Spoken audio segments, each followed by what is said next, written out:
Good morning, student. Myself Chirag Sukani from Rafael BB College, Vapi, and I'm going to teach you fundamental of economics subject. Now, we will continue our chapter, that is cost analysis, and our topic is what? Cost output relationship in the short run. And we already completed, that is total fixed cost, total variable cost, total cost, then average fixed cost. Okay, so today in this session we will discuss the next topic, that is what? Average variable cost. Average variable cost. So what is average variable cost? Now we learn variable cost. In earlier what we learn? Total variable cost. So total variable cost क्या है? Those costs which are changed with the change in output. Okay, so today in this session we will discuss the average variable cost. So average variable cost is what? Variable cost per unit of output produce. Okay, यानी per unit, यानी एक एक unit produce करेंगे उसमें variable cost कितना लगेगा, that is what average variable cost. Again I am telling you same example, that is total marks divided by total number of subject, so we will get the average ना. So यहाँ पे average variable cost. So average variable cost what it define the variable cost per unit of output produce. And how it is calculated? So average cost is what? Total variable cost divided by number of units produced. Total variable cost divided by number of units produced. So symbolically the formula of average variable cost is what? Total variable cost divided by Q. So here TVC is nothing but total variable cost and Q stands for number of units produced. So what is the formula of average variable cost? Total variable cost divided by Q. आया समझ में? सो average variable cost क्या, what it explain? It explain variable cost per unit of output produce. And how it is obtain? It is obtain by dividing total variable cost divided by number of units produced. So formula of AVC is what? TVC divided by Q. Now we can see the diagram of this average variable cost. Now clearly shown diagram that in the beginning average variable cost declining up to the point P and then after it starts rising. Okay, now ये जो diagram है ना आपको clear समझ में आएगा ना कि जो ये कॉस्ट है y एक्सिस पे कॉस्ट है एंड x एक्सिस पे आउटपुट है. इट मीन्स जैसे आउटपुट बढ़ेगा, आउटपुट यानी 10 यूनिट्स, 20 यूनिट्स, 30 यूनिट्स, 40 यूनिट्स, आप ऐसे डालोगे ना 50 यूनिट्स, ये आउटपुट है. एंड कॉस्ट क्या होता है? For example 1000 rupees, 2000 rupees, 3000 rupees, 4000 rupees, ये बढ़ता है ना.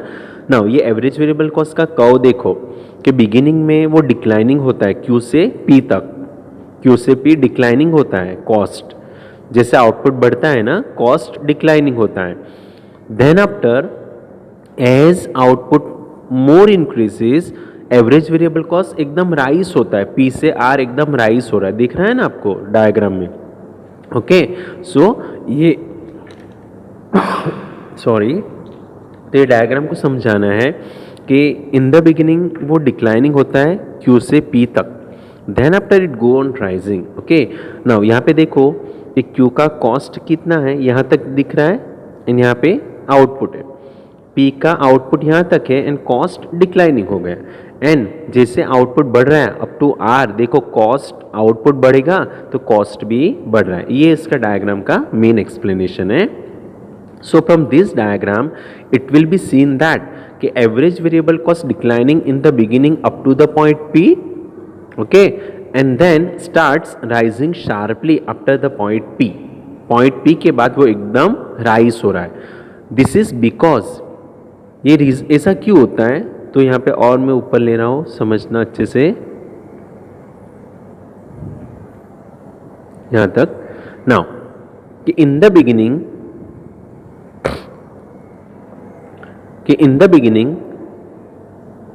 up to the point P, average variable cost declining and then starts rising sharply after the point P. Why? This is because in the beginning output, जो output है ना, it is below than the normal capacity. जो output है ना, it is below than the normal capacity of the firm. Why? कि initially में firm start हुआ है, ओके, उसने रॉ मटेरियल ये सब यूज़ किया है इनिशियली. सो आउटपुट क्या होता है इनिशियल बिगिनिंग में?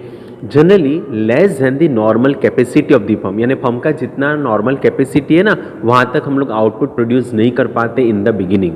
Okay, so in the beginning output is below then the normal capacity of the firm, इसीलिए बिगिनिंग में जो आपका कॉस्ट है ना वो बढ़ेगा, आउटपुट कम होगा एंड कॉस्ट क्या होगा, बढ़ेगा।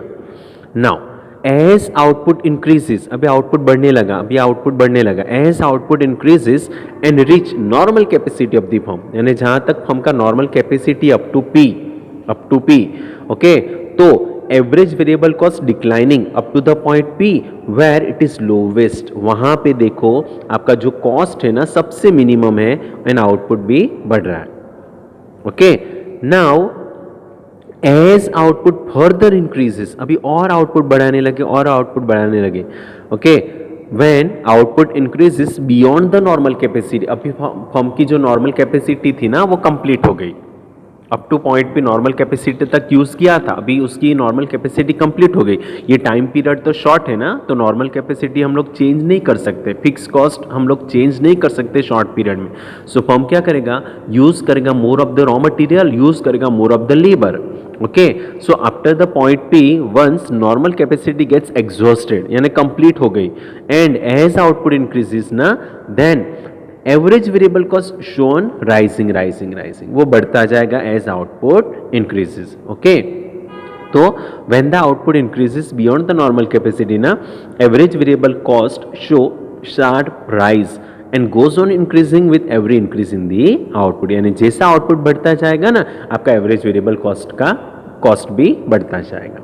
ओके, नाउ ये हम लोग क्लियरली पढ़ेंगे एक हाइपोथेटिकल एग्जांपल के साथ। अभी समझ लो कि एवरेज वेरिएबल कॉस्ट का कंसेप्ट क्या है, कि in the beginning declining up to the point P and then after it starts rising, this is what average variable cost. Okay, so the shape of the average variable cost, it is generally U shape है उसका, not almost U shape but it is generally U shape. Okay, so ये ऐसा जो ये shape आया ना curve का, ये हम लोग को पढ़ना है विथ हाइपोथेटिकल एग्जांपल, कि जैसे हम लोग का ये पूरा कंप्लीट हो जाएगा 7 type of cost marginal cost तक, तो हम लोग एक हाइपोथेटिकल एग्जांपल के लेके हम लोग उसको अगेन समझेंगे। Okay, so concept clear, average variable cost.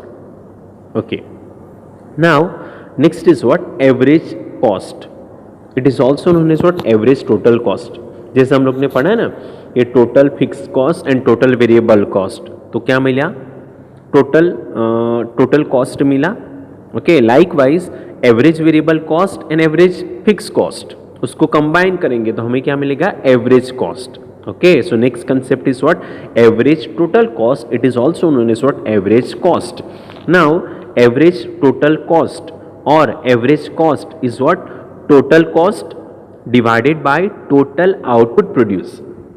Okay, average cost कैसे मिलता है, total cost divided by total output produce. So symbolically formula is what, ATC or average cost is what, TC upon Q. TC is what, total cost and Q stand for total output produce. Okay, now average total cost or average cost, it is also obtained by adding average fixed cost and average variable cost. दोनों को सम करेंगे, add करेंगे तो भी हमको मिलेगा ना average total cost और the average cost. So another formula of calculating average total cost और average cost is what, AFC plus AVC। AFC is what, average fix cost and AVC is what, average variable cost. So उसका कोई अलग से meaning नहीं है, जो formula है ना उसको ही मीनिंग में कन्वर्ट करना है कि एवरेज टोटल कॉस्ट और average cost is what, total cost divided by total output produce. So formula of average total cost is total cost divided by Q. Okay, and average cost, it is also obtained by adding average fixed cost and average variable cost. So AC is what, AFC plus AVC. Now it should be noted that behavior of the average total cost, it is depend upon behavior of the AFC and the AVC. Okay, why? कि average total cost का जो diagram है ना, वो curve है ना, उसका shape किसके ऊपर डिपेंड है, it depends upon the average fix cost and the average variable cost, because average total cost और एवरेज कॉस्ट क्या है, it is an addition of AFC plus AVC है ना, इसलिए average total cost it is depend upon the curve of the AFC and the AVC। Clear? So आपको ये diagram समझ में आ रहा है? कि जो एवरेज फिक्स कॉस्ट हम लोग ने पढ़ा ना, it is a downward slope from X X sorry it is a downward slope towards the X axis but it will never touch to the X axis. ये डाउनवर्ड स्लोप तक जाता रहेगा as output increases, but X X को touch नहीं करेगा and Y x को भी touch नहीं करेगा. एवरेज वेरिएबल कॉस्ट का शेप क्या है कि इन द बिगिनिंग डिक्लाइनिंग जाता है and then go on rising. दिख रहा है आपको एज आउटपुट इंक्रीजेस, अभी अभी हम लोग ने देखा. And last average cost. So average cost is nothing ना, it is what total of AFC and the AVC, ये दोनों का एडिशन. इसीलिए एवरेज कॉस्ट ऑलवेज ऊपर रहेगा.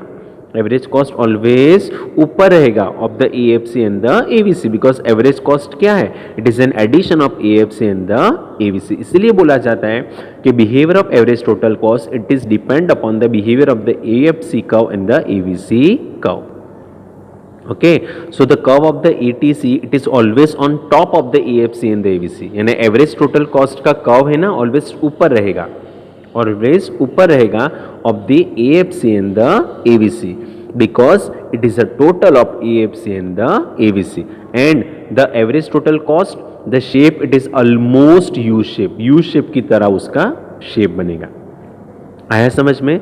So in this session we will discuss about the average variable cost and the average total cost. So in the next session we will discuss the next concept. Okay.